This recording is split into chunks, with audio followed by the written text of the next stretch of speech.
Hello, everyone, and welcome to 3 o'clock with SOC. Give me just a second so I can welcome those who want to access the program in Spanish to our conference call with Spanish interpretation. Buenas tardes, muchísimas gracias por estar aquí en 3 p.m. con SOC. Como siempre, ustedes pueden escuchar el programa en español a través de una llamada de conferencia. Y el número aparece aquí en la pantalla y es 646-749-3122 y el código para entrar es 779-328-221. Y ahora les voy a dejar con nuestra querida Marlene, quien va a ser nuestra moderadora de hoy. Thank you for letting me do that. I'm going to leave you in the hands of our beloved Marlene, who is going to be the moderator for today. Hi, everyone. Welcome to 3 o'clock with Zach. My name is Marlene Zaran, and I am the COVID and Public Health Coordinator here at the Southside Organizing Center.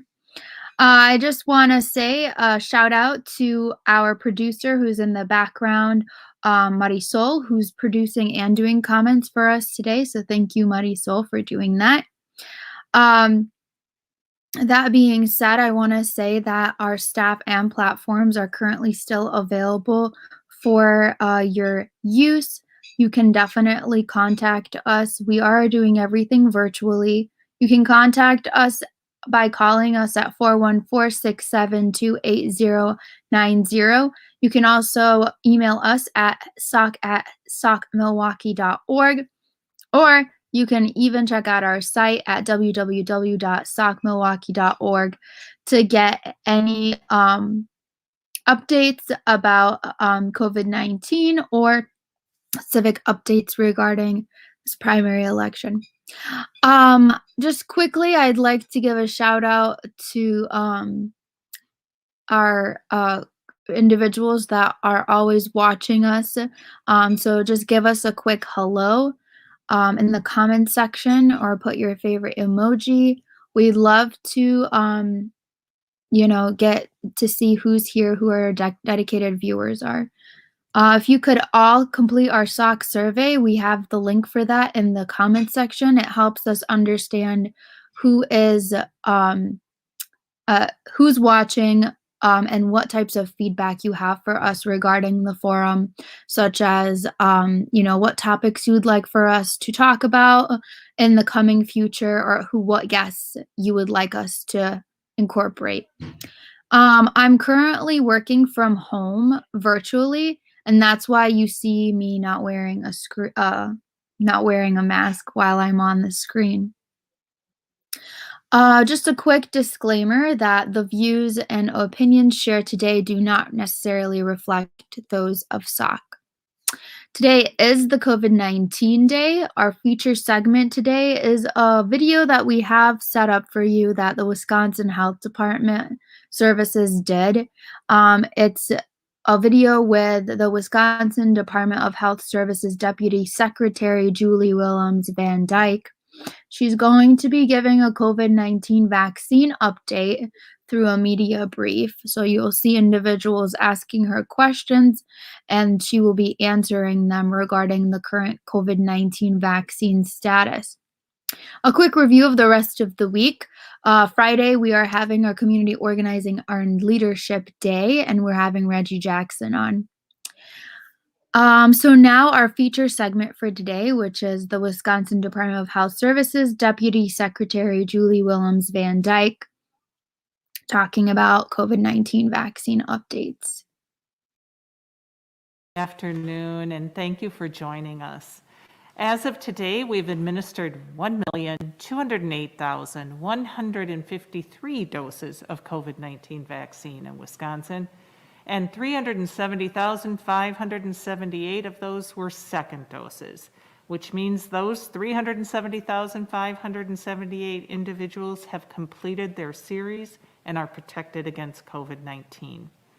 In less than a week, that number rose over 100,000. We are one of the top states in the nation for vaccine administration, and nearly 47% of Wisconsin residents age 65 or older have received at least their first dose of the vaccine. We are committed to getting vaccine in arms quickly, safely, and equitably, and we are making significant progress on that goal.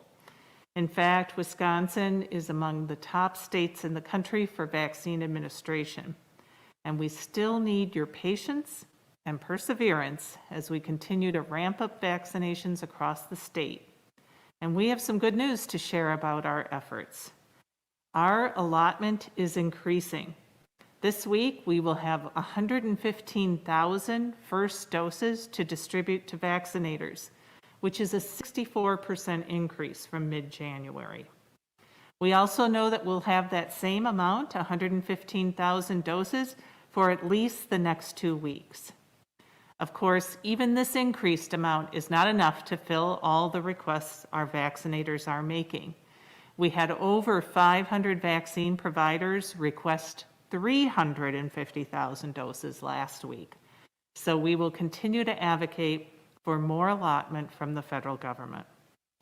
In addition to those 115,000 doses coming directly to the state, Walgreens locations across the state will receive 35,350 doses of vaccine this week, which is double the amount they received the week before. And today, as Governor Evers said, we are announcing the location of 4 more community-based vaccination clinics that will open over the next 2 months. These clinics will build on the success of the Rock County site that was launched last week. Community-based clinics are only possible through collaboration with local health departments, the UW system, vaccinators, AMI Expeditionary Healthcare, the Wisconsin National Guard, Wisconsin Emergency Management, and DHS. These partners are all coming together to ensure Wisconsin residents have access to COVID-19 vaccine. We are grateful to them for their hard work, and we look forward to our continued partnership as we get these clinics up and running. We will continue to expand our vaccination effort, and as we do that, we also need to remember that COVID-19 is still present and spreading in our state. The vaccine is an important tool to stop the spread, and please get vaccinated when you are eligible, and continue to do what we know works to stop the spread. As the governor said, stay home, limit your interactions to the people you live with, wear a mask, stay 6 feet apart, and wash your hands frequently. We are adding 566 new cases today, which brings our total confirmed cases to 560,564 people. Our 7-day average of cases is 604. Today, we are reporting 33 more Wisconsinites who have died from COVID-19, which brings our total deaths to 6,317 people. Our thoughts continue to be with the families and friends who have lost loved ones to this virus, and we must continue to do all we can to stop the spread. Thank you, and we'll turn it back to Jennifer for your questions. Thank you. And a reminder to maintain audio quality. Please keep phones on mute until it's time to ask your question. If you're able to do so, please use *6 to mute and unmute your phone. And in the interest of time, please 1 question per reporter. And we'll begin this afternoon with Rob Sussman from WTAQ Radio in Green Bay. Rob? Hi, thanks for taking my question. I know that this has been asked before on several previous occasions, but it hasn't been recently.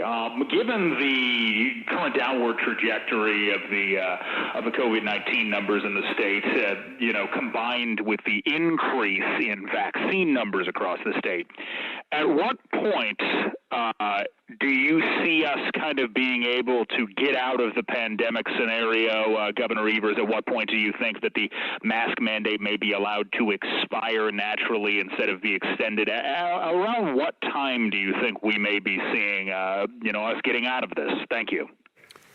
Well, it's interesting to bring that up because I've seen President Biden ask the same question several times, and it's an impossible question to answer. I mean, right now, if we, as a state, received a massive increase in vaccinations, that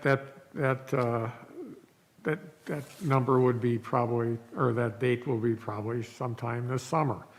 That's not going to happen. And so, and in addition, in order for us to continue to be in this downward trajectory, we do need to make sure that people mask up when they're outside of their homes and stay safe. It's just basic mitigation prevention that we have to continue to do. So a lot of it has to do with the number of vaccines that we have available.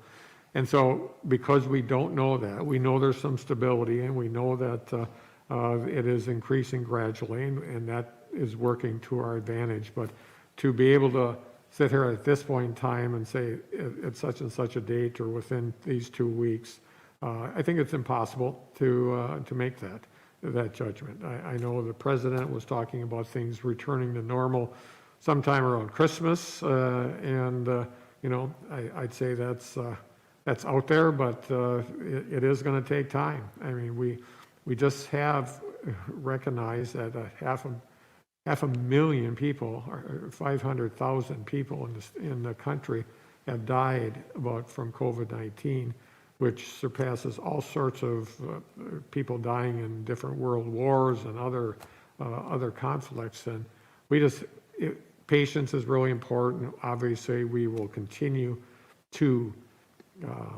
be more available to go outside and do the things that we want to do outside. And I anticipate our parks will be used a lot this summer, but we still have to be careful. This is a serious disease that has caused the death of over just about 6,500 of our friends and neighbors, and so we can't afford to let up. Thank you, Rob. Now to Katrina Nickel from Fox 11 in Green Bay. Katrina?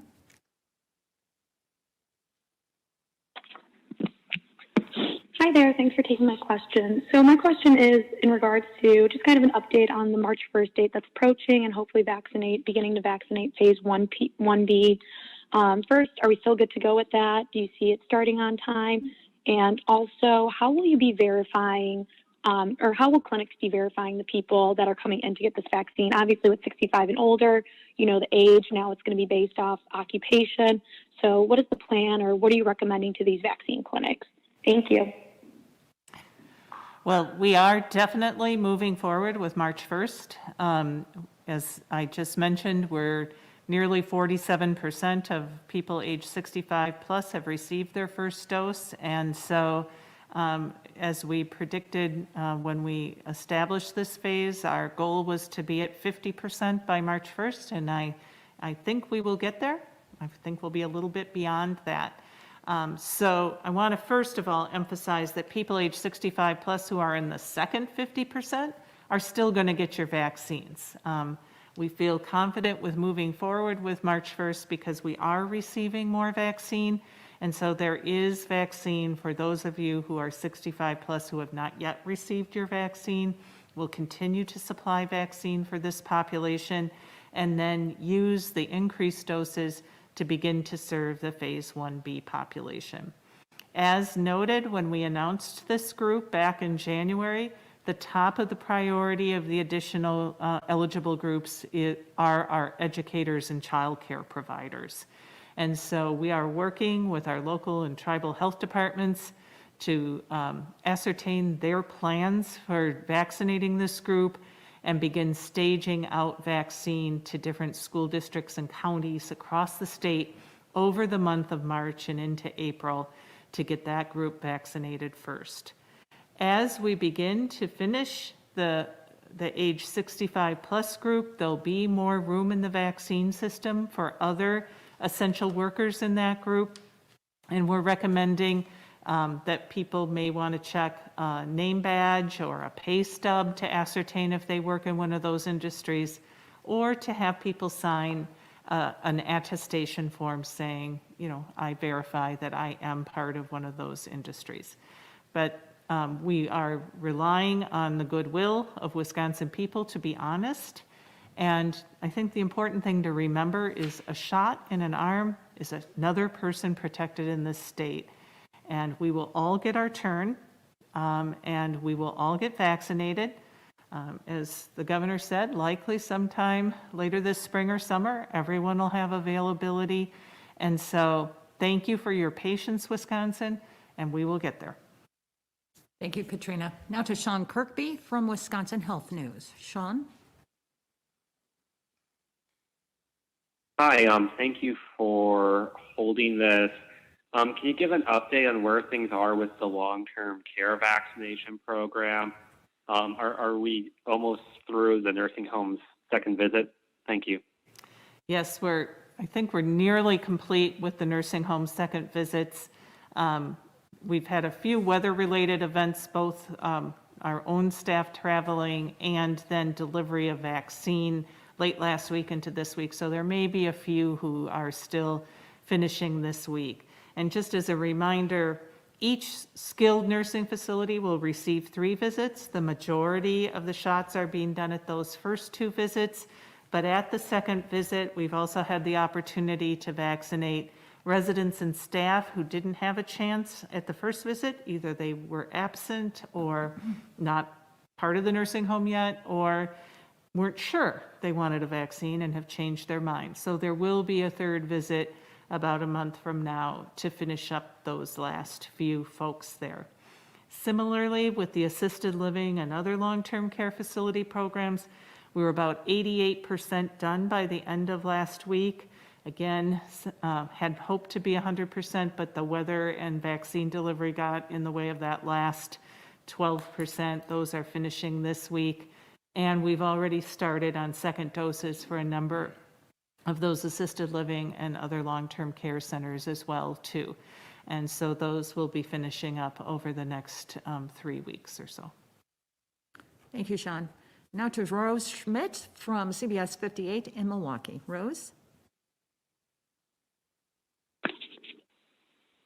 Hi, thank you for holding this call, as always. I'd like to ask if you can tell us of the new facilities, community clinics that you're announcing, can you tell us where within those specific counties the facilities will be, specifically the Racine County facility, and why did you pick those particular counties? Thanks so much. Sure, we did an extensive process of looking at a number of different factors in the state, both where were population centers that we'd have a large enough population to get high throughput through those clinics, who was willing to host regional centers, relationships with healthcare providers and local and tribal health departments in both the host community and surrounding communities, and the presence of vaccine coverage at the time we were making the decisions, and also representing geographic diversity across the state. So all of those factors factored into where we cited and selected the sites. Final decisions are still being made about the exact locations, and so announcements about those will be coming in the coming weeks. Thank you, Rose. Now to David Wahlberg from the Wisconsin State Journal. David?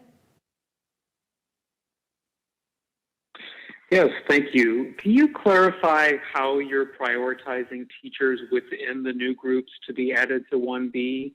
Does that mean other groups, other essential workers, for example, will need to wait until teachers are partly the way through? And also in Dane County, they've asked for more doses to give to teachers starting next week. Will they get them? So we, both the State Disaster Medical Advisory Committee and DHS, as we approved their recommendations, said that we wanted to get our educators vaccinated as quickly as possible, and so therefore they were put first in line in this group. And that was largely because this is a group that is essential. We want our kids in school. We know a number of school districts have been in person since early in the year, and we know a number of additional school districts are moving in that direction. And we know teachers work every day with a population that is not able to be vaccinated because of their age. So vaccination is one part of creating safety in schools. It is not the only thing that is necessary. As the CDC has just outlined, schools can be very safe using other mitigation strategies like masking for everyone faithfully, keeping physical distancing, good hand hygiene and respiratory etiquette, and good environmental controls and isolation and quarantine for people who are ill. So it's a layering over those important mitigation strategies, but an important one that we want to protect that workforce. So what it means for others is they will not be first in line. Everyone in the group cannot get their, this is a group of nearly somewhere between 800,000 and 1 million people, and we don't have enough vaccine for everybody to be in line the first week of March. So teachers and educators and childcare workers will be front in line. And as I said, as people who are age 65 start to complete their vaccine series, that will create more space in communities across the state for those other essential workers like utility workers and transit workers and workers in our food service industry, food protection industry, to also queue up in line to get vaccine. Public Health Madison, Dane County has asked for a vaccine. They'll receive some. Nobody's getting all the vaccine they've asked for. And we are working with our local health departments to help us understand who they're vaccinating, who in the community is vaccinating them, and what kind of pacing and scheduling they'd like to do in their community. And our commitment to them is as our local health departments provide that information to us, we'll make a master plan over the next 6 weeks so everybody will know when they're getting vaccine for their community and their school districts. Thank you, David. Now to Brittany Schmidt from WBAY TV in Green Bay. Brittany?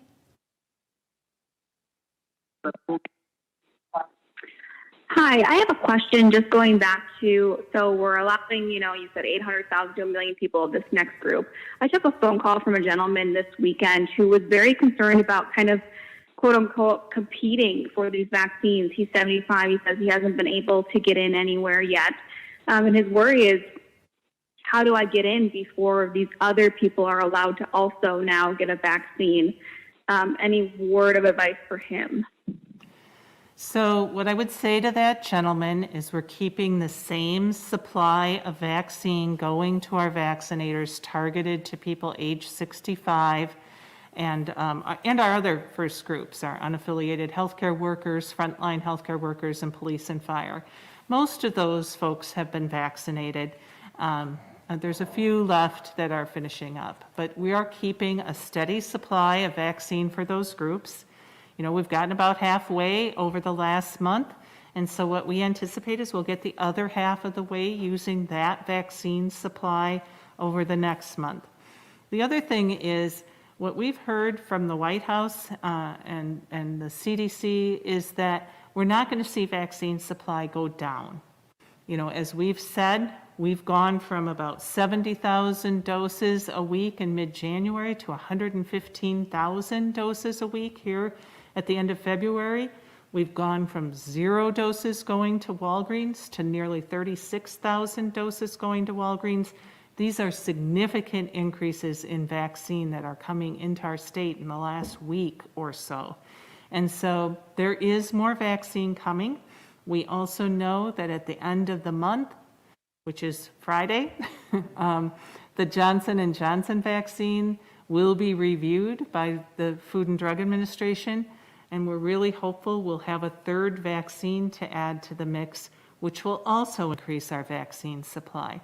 So I understand if you're in the half of the folks 65 and older who have not yet received your vaccine, that you may be anxious about whether you're ever going to get one, and what I can assure you is you will.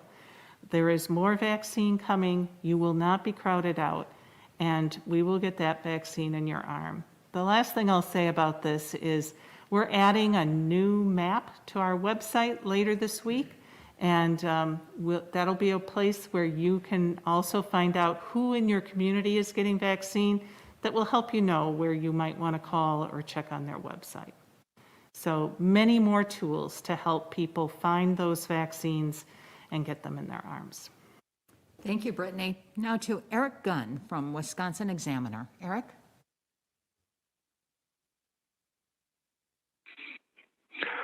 Hello, thank you for doing this call and for taking my question.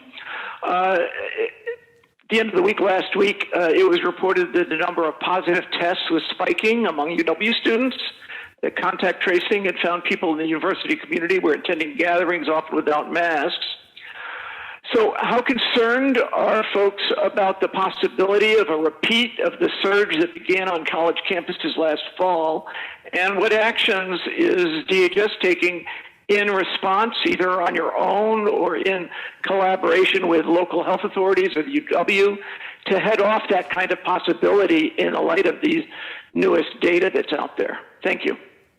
Well, I know we have Dr. Westergaard on the phone. Dr. Westergaard, would you like to begin a response to that question?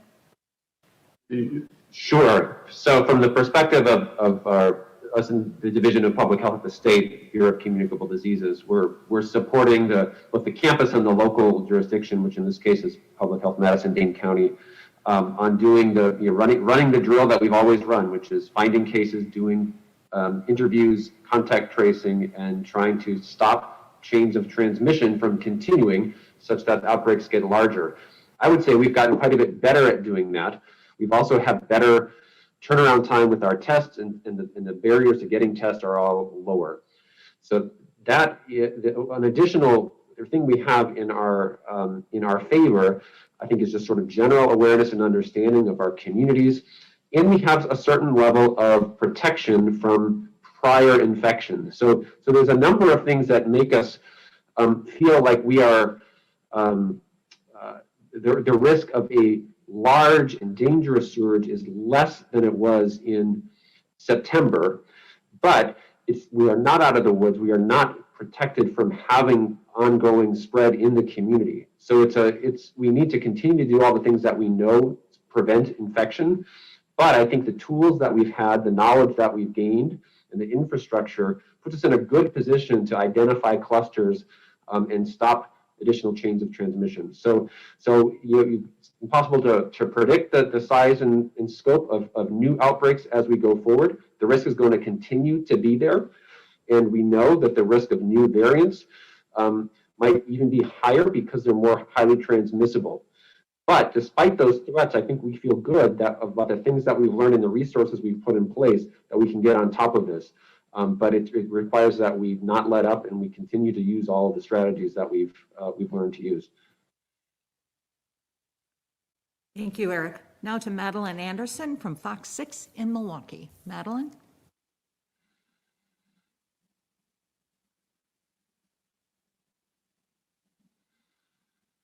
Madeline Anderson from Fox 6.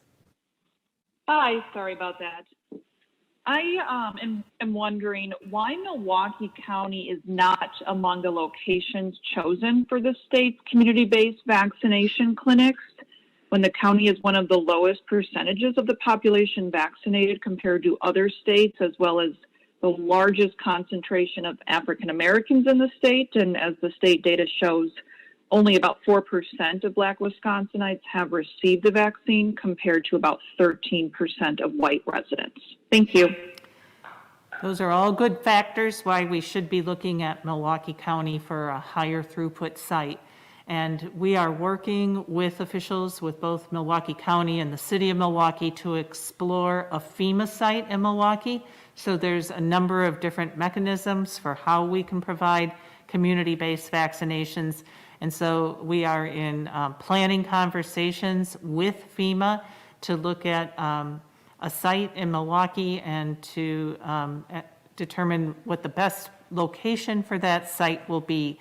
And one of the big advantages for the Milwaukee area of that site would be not only additional resources coming into the community, but then the resources that Milwaukee has been using to provide vaccinations at the Wisconsin Center can be redeployed throughout the city. As you mentioned, to move into neighborhoods where vaccination may be lower, particularly neighborhoods of people of color, as you've noted, the disparities we see there, and offer vaccines locally, right in the neighborhood, or easy to locate locations for residents of Milwaukee County. We were hopeful in the beginning that FEMA was coming with vaccine. It appears that is not the case, and so we need to factor this into the state allocation. And again, we're working very closely with the city and county to do that, and hopefully have a FEMA site up and running within the next few weeks. Thank you, Madeline. Now to Jennifer Cleasy from WKOW-TV in Madison. Jennifer? Hi, thank you. I'm wondering if our state has seen anything like some of the other states have seen, where people are traveling to get appointments that are targeted to specific communities. They're traveling to those communities from somewhere else. Has that been seen in Rock County, or people trying to do this? And are there plans to balance access issues like online appointments favoring people who have good internet access, or healthcare systems favoring people who have doctors? So we know we have vaccinated people from other states, and I think, as you note, this could be a bigger issue in border communities.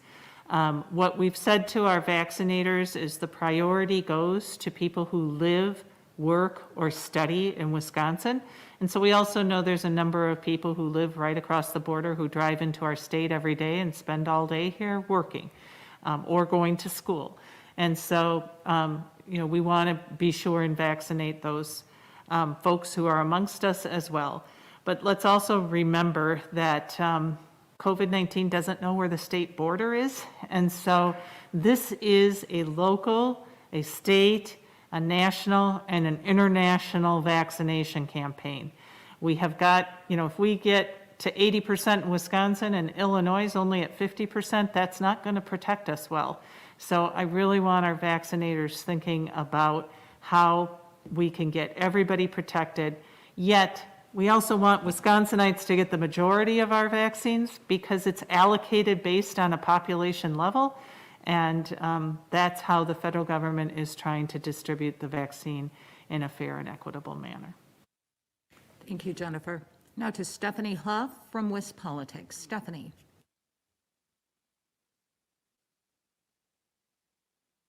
Hi, thanks for taking my call this afternoon. I'm wondering if Rock County, the vaccination site, is still at 200 doses per day, and I'm wondering if the other 4 sites will also start out at 200 doses per day or another figure. Thank you. Yep, they still are because we don't have more vaccine. If we had more vaccine, they could certainly be doing more vaccinations a day, and that is the level we're anticipating starting the other sites.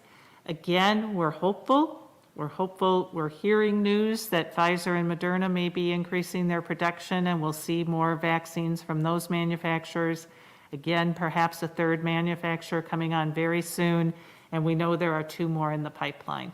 So all of these sites are capable of doing many more vaccines a day, and so we are in a position we would be able to scale them up to vaccinate more people once we have those vaccine doses in hand. But at this point in time, they're all starting at about that 200 doses per day.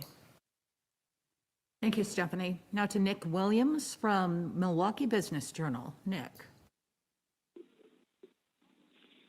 Hi, my question is if herd immunity has come to Wisconsin, or if you think, how long do you think it will take for that to happen, or in just certain regions around the state? Thanks. Yep, we're not quite near herd immunity anywhere in the state yet. We're at about 14% of the state that has received the first dose, a little over 6% that have received both doses, and that would really be how we would measure herd immunity. And we need to get somewhere, Dr. Fauci says, between 70 and 90% to achieve herd immunity throughout our state. So we've made a lot of progress. We were at 0% on December 14th when we started.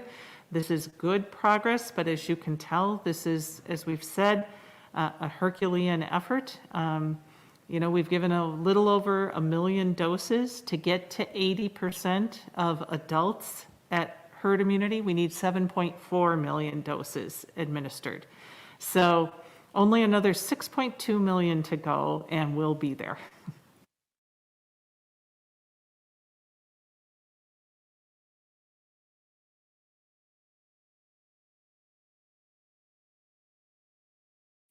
All right. That was a great update regarding COVID-19 numbers and where we currently are with the COVID-19 vaccine status. So lots of great information from that. And now we have a quick video for you guys on how you can boost your immune system during COVID-19. I'm Dr. Frida, and today I'm going to give you 7 ways to boost your immune system naturally. Raise your hands if you love getting sick. No? Well, raise your hands if you like to avoid getting sick at all costs, if you want to avoid things like the common cold, the flu, and all types of bacterial and fungal and viral invasions. Well, the best way to prevent getting sick is to boost your immune system. So today, I'm going to give you 7 tips on how to boost your immune system naturally. Keep watching.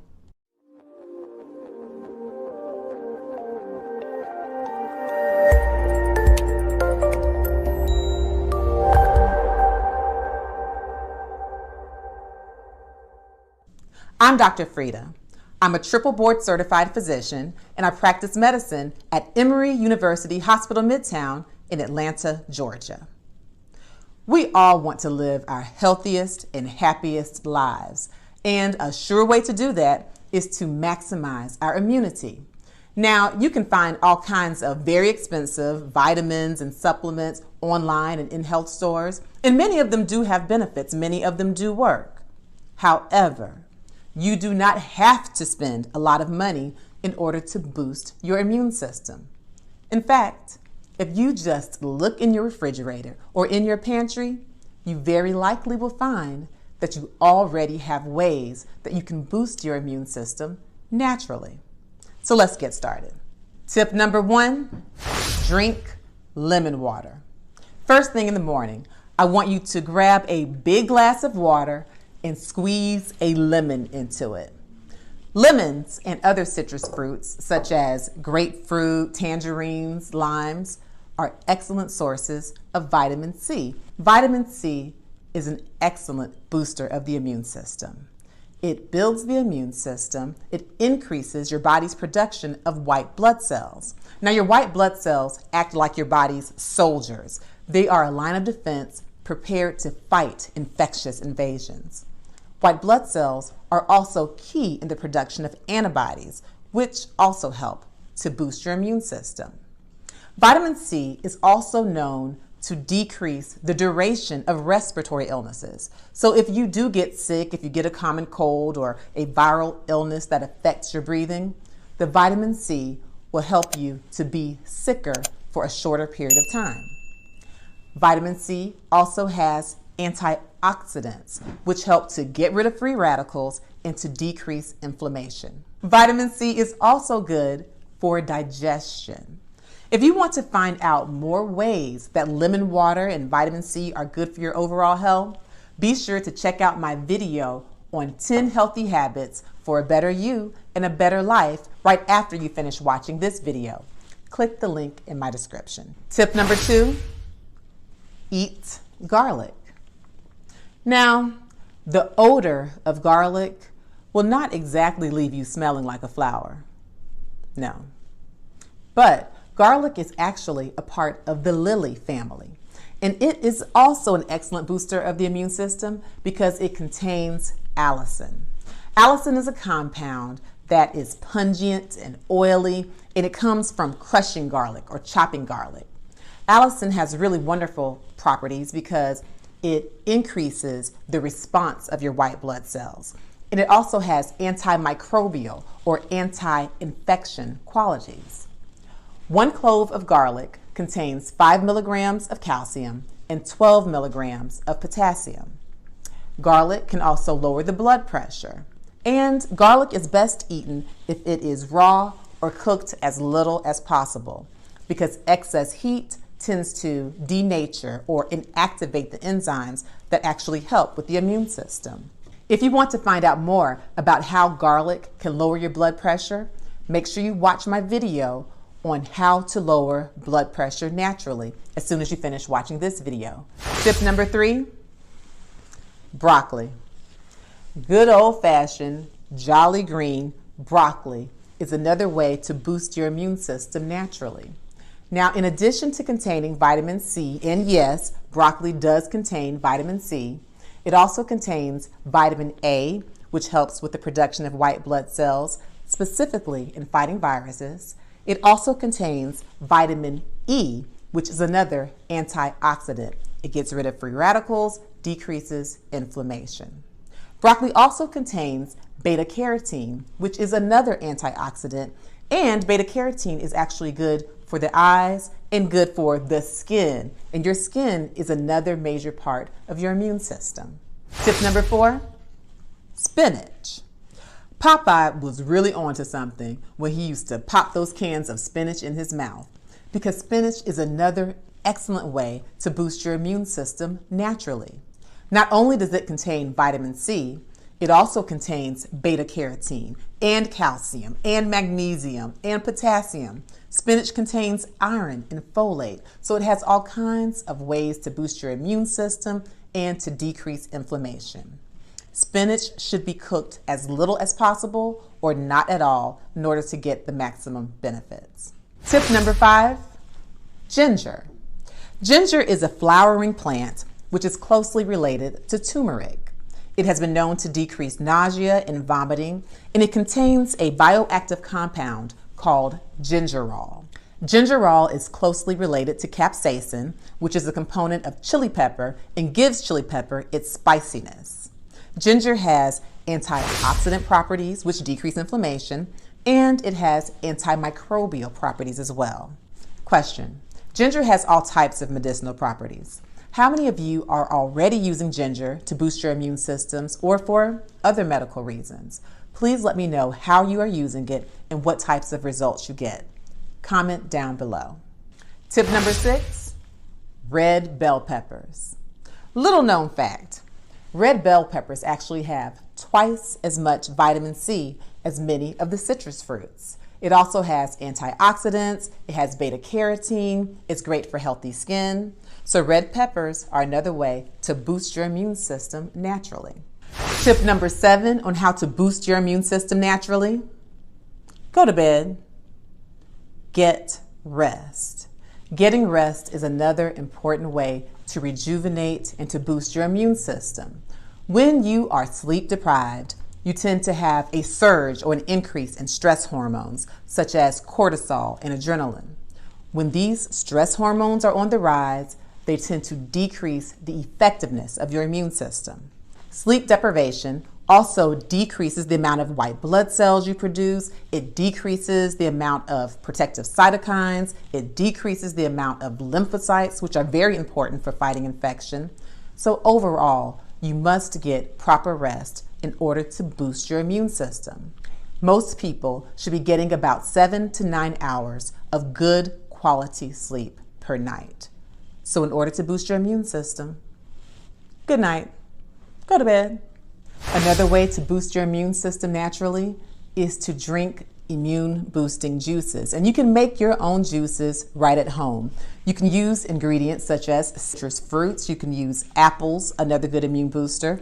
You can use the spinach, the carrots. You can use lemons, ginger. You can mix and make your own recipes using the foods that help to boost your immune system. Be sure to share this video with the people you care about. And if you have not done so already, subscribe to my channel and hit the notification button so you know when I release new helpful medical information. Also, make sure you follow me on Instagram at Dr.Frieda. And most importantly, do your best to live your healthiest, happiest life. I'm Dr. Frieda.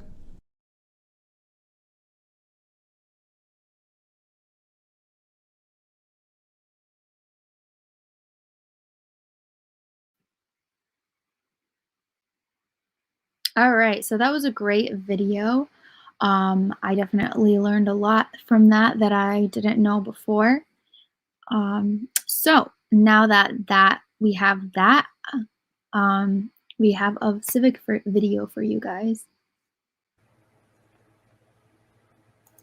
Hi everyone, so I'm just going to show you how you can request your absentee ballot on your phone. So go to myvote.wisconsin.gov and we'll take you to the home page of My Vote. And then it shows the options here and you'll click Vote Absentee. So then this will show up and you'll enter in your first name, your last name, and then your date of birth to confirm your voter registration and to then go on and request your absentee ballot. So type in your date of birth finally, and then you'll hit search. And then your voter information will show up and you can update your name or address if you need to, otherwise then request the absentee ballot. So your voter information will show up again and you can confirm that that address and name are correct, or you can decide to mail your ballot to a different address and then move on. So then it will ask you which elections you want your absentee ballot for. This was done back in the day, but November 3rd should show up for you this time. And then you'll just have to check the box that says, I hereby certify, blah, blah, blah, and then request your ballot. Then it will have you put or upload an image of your identification, passport, license, whatever it might be. You'll take that from your gallery on your phone or directly from your camera and hit continue. And then you should be good to go. All right, that was a great video. Thank you, Gabe, for that update. So now we have a survey promo for you guys. Has this live forum been informative and useful to you? What part of the forum could be improved or changed to make it better? Please take a quick survey that's located in the comments section so that we can keep 3 o'clock with SOC going for residents. Thank you for tuning in. All right, so just a quick review of the guests for tomorrow. So tomorrow we're having Reggie Jackson on, and he's going to be a part of the Community Organizing and Leadership Team Day. So that's tomorrow. Just a quick statement here that, SOC is here and we stand in solidarity with protesters and families, and our thoughts and prayers does go out to those with COVID-19 and those that have been affected by COVID-19, especially through illness and death during this time. But that's all I have for you guys for today, and here are some funder and partner thank yous. Hello, SOC viewers. My name is Jordan, and I am a member of SOC's Gold Institute. We would like to thank everyone for supporting our 3 o'clock with SOC live show and for completing our SOC survey. In addition to thanking our residents for tuning in and sharing our show, we would also like to thank the following sponsors: Wisconsin Voices, Community Development Block Grants, NEO Philanthropy State Infrastructure Fund, Movement Voter Project, Catholic Campaign for Human Development, Zilber Foundation, City of Milwaukee Office of Violence Prevention, Tides Foundation, City of Milwaukee Promise Zones, and all the faithful individuals who support SOC through their personal donations. Thank you.